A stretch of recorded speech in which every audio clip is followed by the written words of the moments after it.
This is the Raw and Radical Woman in the Arts podcast, and I am your host, Maureen Broadbeck. Raw, unprocessed. In each episode, we explore the mechanisms of identity, vulnerability, authenticity, empowerment, and social change through conversations with inspiring women who are making history and challenging the status quo in both the art world and in society. Radical, rebel, progressive. We talk about their real-life challenges and celebrate cis and transgender women so that you can be inspired, empowered, take action, and further your critical understanding about what it means to be a woman in the arts. Woman, feminism. A revolutionary catalyzing reformation. Radical. Today, I am welcoming Violaine Lochu. Violaine is a transdisciplinary artist working mainly with sound, the voice, and performances in visual arts. She lives and works in France. Her work is an exploration of the voice as a vector of encounter and metamorphosis. During long periods of immersion in specific environments, she collects different sound and visual materials from which she creates performances, sound installations, videos, and publications. Encounters and collaboration are at the heart of her approach. Violaine was the winner of the Aware Prize in 2018 and the Performance Prize of the Salon de la Jeune Création in 2017. She was also nominated for the Bernard Heidsieck Prize Centre Pompidou in 2019. In this episode, she talks about the importance of collaboration, working with her voice and performances. This episode was recorded at the Galerie Analix Forever, where she was preparing her next solo show. Please welcome Violaine. Hi Violaine, welcome to Raw and Radical Woman in the Arts podcast. Could you please tell us about you? Thank you for your invitation. I'm very happy to answer you as I can because my English is very bad. So I'm Violaine Lochu. I'm a French performer and artist. My work is an exploration of the voice and language. And during a long period of immersion in specific contexts, I collect some sound or visual materials from which I create some performances, sound installation, video, and publication. And let's say that the notion of collaboration is very important for me. I work a lot with other artists, musicians, choreographers. Yeah. I like this notion of collaboration. So why is it important for you? Can you tell us why and what does it bring to your art? I think collaboration is important for me because I come from art, visual art. I study art for 7 years in university and art school because in France we have the both. It's quite different. University is more theoretical and art school it's more practical. But I am also a musician.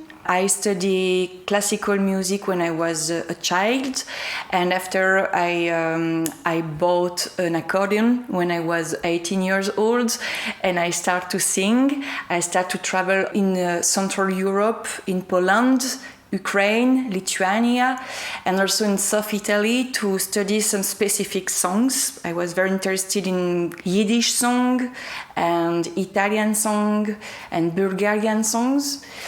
So let's say that in music, collaboration is so important because even I'm a singer and accordionist, so it means that I can sing and I can play at the same time. But the best is to play with other musicians. And you are not able to do all the orchestra with you.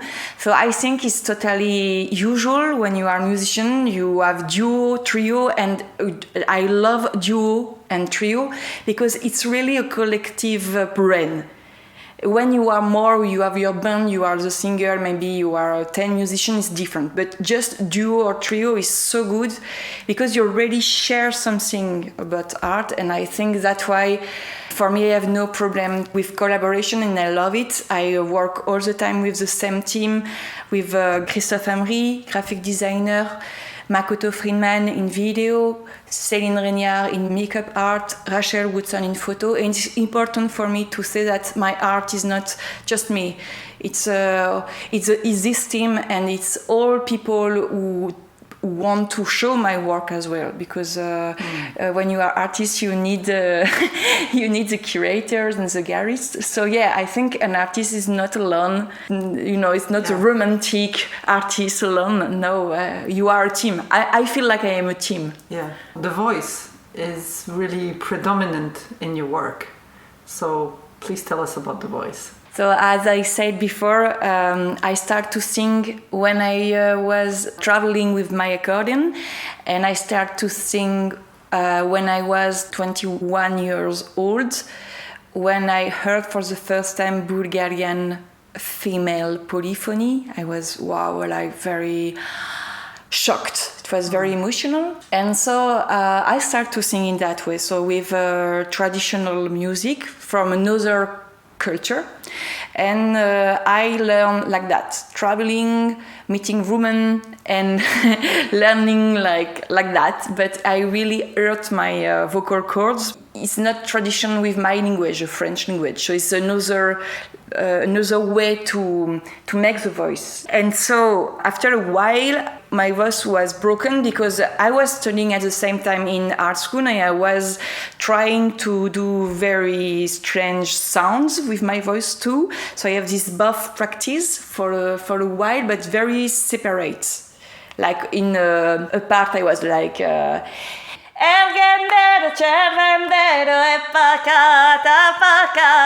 That kind of sounds, and in the art school it was more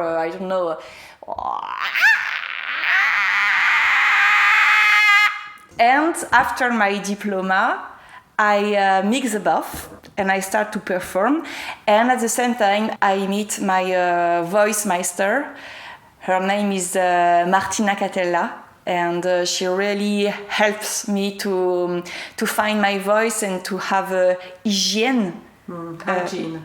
Yeah, which is very important if you want to keep the voice. Yeah. I sing as well, so I know. Yeah, excellent. So you really decided to bring that singing voice into your art. Yeah. I think the voice is so important because it comes really from us, from inside, and we can bring it out so easily in a way. And so to me it's very important, and I'm curious to have your point of view. How do you see that? How do you see that gift? It's a gift, right? How do you see it, and what does it do for you, and how do you use your voice in your art as a woman also? First of all, I have to say that, as I said before, I'm very shocked by female voice. It's very emotional. I'm very fascinated by a lot of female, especially voice. And I think a lot of women, they have some space in this art. Because in visual art, it's another story for women. But in traditional music, women, they really have their tradition. A lot of songs, the lullaby, and their female repertories. And after, the voice with women in our culture, in Occidental culture, you cannot speak very high. It's not good for women to scream. It's not good to express yourself a lot with your voice because yeah, exactly. And so I think there is something when you start to scream and to sing the way you want. For me, it was like a freedom, to touch myself, to be in contact with something deep, but it was not so easy because you have to find your way. Yeah. And after, I think I'm very interested in the fact that your voice is not just, as I said, about collaboration and my relationship with collective. I think my voice is not my voice. Of course, it's my voice, but my voice, I'm using a language that everybody is sharing. The song I used to sing come from millennium of tradition. So I think a good singer, forget himself and just to become kind of conduit. Exactly, yeah. And so that's why I'm very interested in the voice, and and my work is about that, how my voice is a collective voice, and a woman voice is what it means to be a woman and to use your voice today. Yeah. in our culture. In our culture. Yeah, I found this very fascinating because it's true that there's something that happens when you sing that is beyond just yourself. It's almost as if you can sing for others also. So that is very interesting. So can you tell us what are the other forms of audio you use in your work? I use my own voice and voices of other singer performer in performance, and I also realize some sound piece. So I I do some interviews like we are doing with some specific collective, and I ask them some question. I don't know, or I record their voice. For example, I record babies during 1 year. I spent 1 year recording babies in a nursery, and I made some sound piece with this voice. And after I learned this voice in my voice, I put this voice in my voice, for example. And sometimes I use the interviews to create some sound installation with fascination in the space. So for example, in the sound installation and chorus, I record people from all over Europe singing a revolutionary song. And after I create a new revolutionary song with all these voices and all these songs. So it's kind of chaotic, but at the same time something together. And it's a sound installation in darkness with a special light. And after I create also some performed installation. It means that I imagine a kind of fiction. I invent a story, and some collective of performers, they're supposed to live in the art space. So for example, last year in Musée Picasso in southern France, in Valoris, I went around to meet people around this museum, and I asked them their trauma.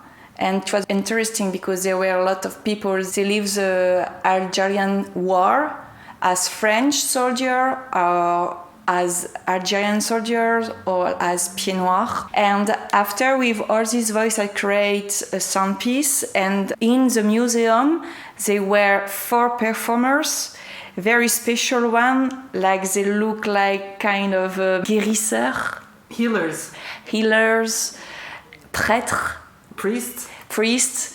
And they sing what people explain me about their trauma.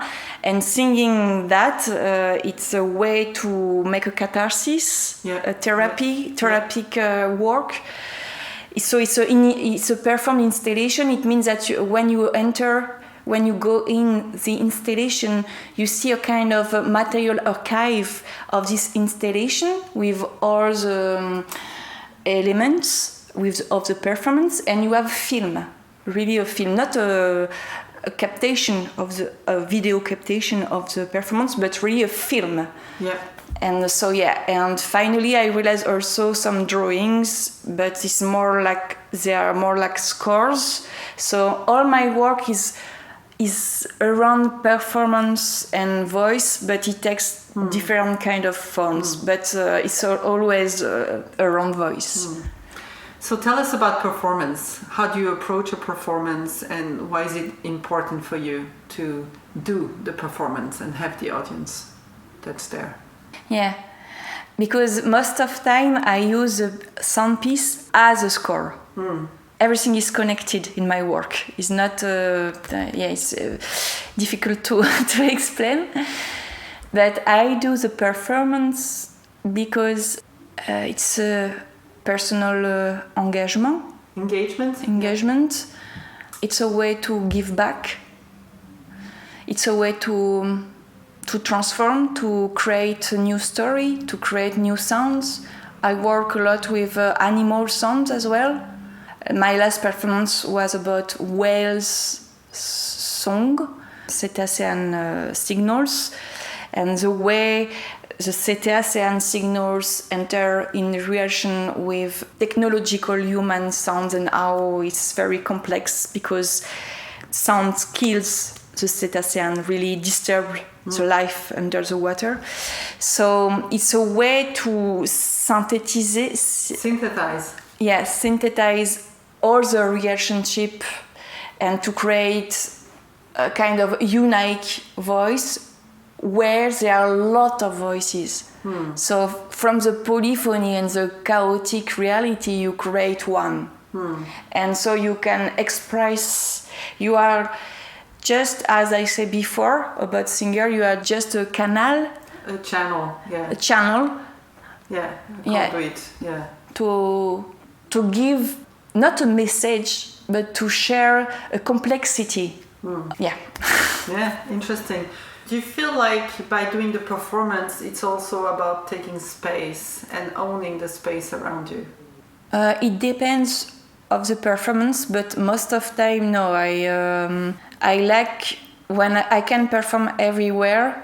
Yes, the voice has no boundaries, so it goes everywhere, but it's not my point, the space. It makes part of, but I'm most interested in go in the ears and in the heart of people. Yeah. I saw a performance of you here in Geneva actually a couple of years ago. MblaHah organized it. It was very beautiful. So you were singing but with no words, just sounds. You remember that? It was in a restaurant. I remember that. It was for her book opening. And I think what I recall is that it was improvised. Yeah. Yeah. So could you tell us about this performance and how you went to go about improvising it? To be honest, it's the only time I make an improvised performance in front of an audience. And I've done it because Barbara asked me, and I love Barbara, so I can do a lot of things for Barbara. But my performances, I work with improvisation every day in my studio, and so I can work, most of the time I work from the sound piece, but it's a part of the performance, and the other part is come from improvisation. For example, I work about whale song, so I hear a lot of whale song recording, but after I improvise from the recording. So, and I record myself every day, and so day after day I keep something from all these improvisations. So improvisations make part of my practice, daily one, but for me it's more a way to go to something very specific. It's a tool, it's an exercise more than the end.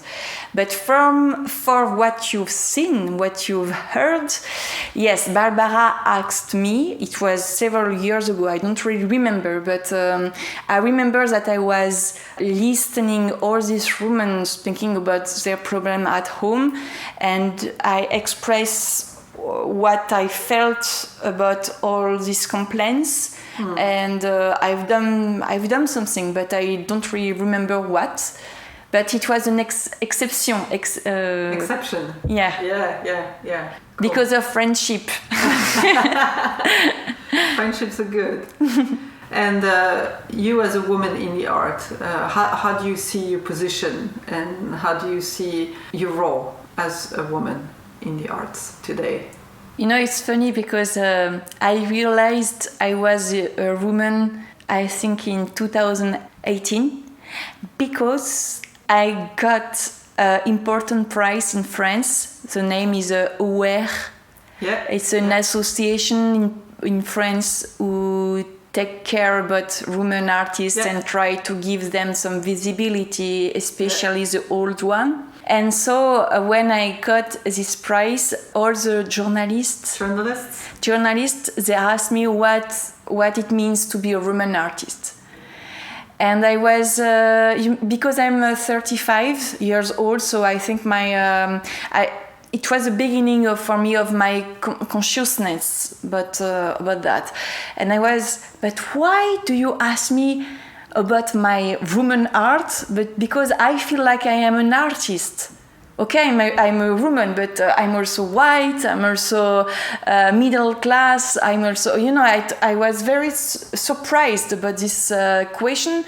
And so I try to understand what it means to make a woman art, and I think it doesn't have a lot of... My work is feminist one, not in the subject, but in the way I think, in the way I try to create some safe space and to hear people who have not all the time the occasion to be heard. The way I'm working with my team, the collective, I want que j'interroge. That I interrogate. Yeah, but I don't think I make Roman art. It's more the way I work and I think. Yeah. And my reflection is, it's come from also feminism, but more Donna Haraway, Vinciane Després, but also Lucie Rigaray, of course. But I feel my feminism like I can think minority from my own minority. I think it can help me to understand something about the world, but it doesn't mean that I am a victim or something like that. Mm-hmm. Yeah, but it's very interesting to be a woman, but sometimes you have to, of course you have to fight more than a male, for sure. Yeah, so you feel that? Of course. Because in the school we were like, 90% of girls, and at the end, now it's changing, but 10 years ago, it was 80% of the artists in the museum, they were male. So it means that you have to be really very, very good and lucky to be at the same level. Yeah. And when I was student, I really lived. Now I understand that it was not normal. But I realized something when I start to travel in Scandinavia. For example, you go to the swimming pool. There are some male in the swimming pool, a very small one in a jacuzzi. And you don't go because you think, if I go to the jacuzzi, they will create me some problems. Mm. And after a while, you see some Sweden girls, they are coming in the jacuzzi with the male, and there is no problem. So it means that all the time when you are a French girl, 10 years ago, I was all the time changing of streets because, I see a male group, so I have to, but it was not conscious. Mm. And it's normal if a teacher invites you to go to the restaurant after the lesson. It's everything was so normal because nobody was speaking about it. And now everything is very exciting. I think we are living a very exciting time. Mm. It's a kind of revolution because now we are more to be conscious, but we have a lot of work still. Mm. Mm. And in your view, where does this start? Where does this work start? I think it starts a long time ago in art, because a lot of artists, we have a lot of grandmothers. Yeah. And they open the way.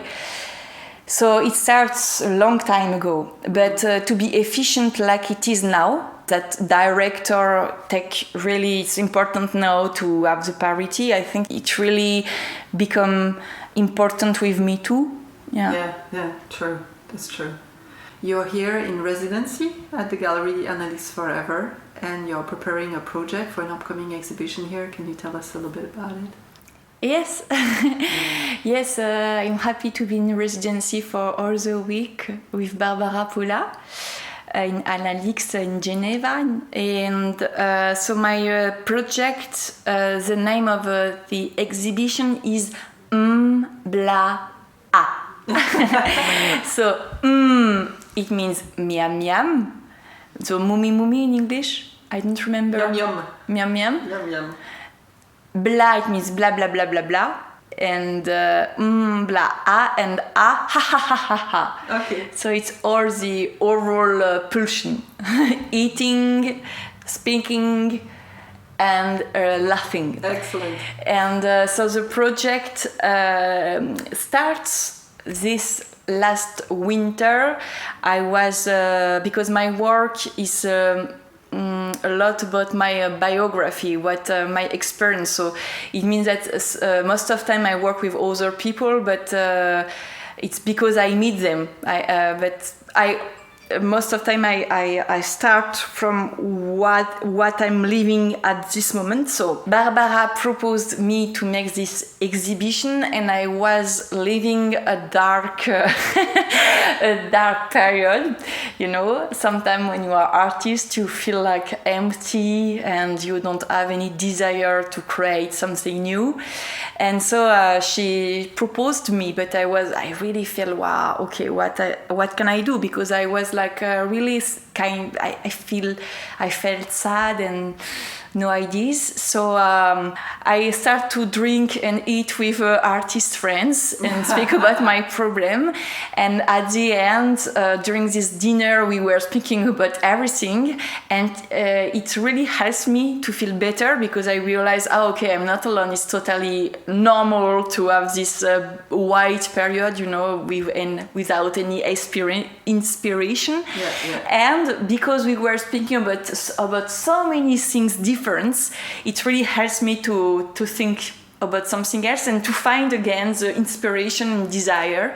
So I decided to make this experience a project. So MblaHah, it's about the joy in the art practice. Excellent. So I organizing some dinner with artists from the Galerie Analix Forever, but also with artists from Benin, because I often go to Benin in Africa, friend artists from this part, and some friend artists from Paris.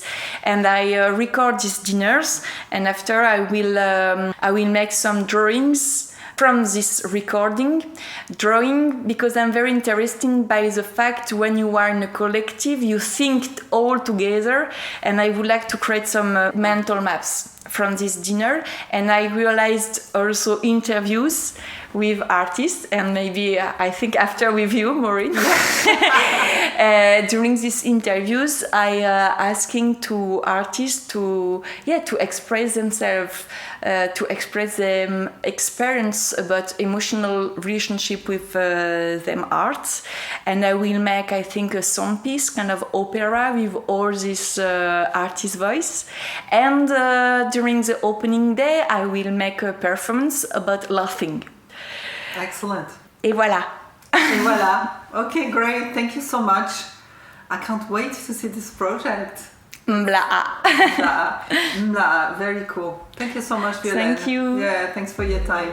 Thank you. This podcast is supported by Pro Helvetia, the Swiss Arts Council, the Republic and Canton of Geneva, and the city of Nancy in Switzerland. We are so thankful for their support and commitment to women, culture, and the arts. Thanks for listening to Raw and Radical Women in the Arts podcast. Learn more about our featured artists and sign up for news and updates by visiting our website rawradical.com. Organic, radical, profound. Please consider leaving us a comment and review on your preferred podcast listening platform to help others discover the show and take part in this global dialogue. She, intuitive. I am Maureen Broadbeck, Fatal. and until next time, keep the dream alive. Woman.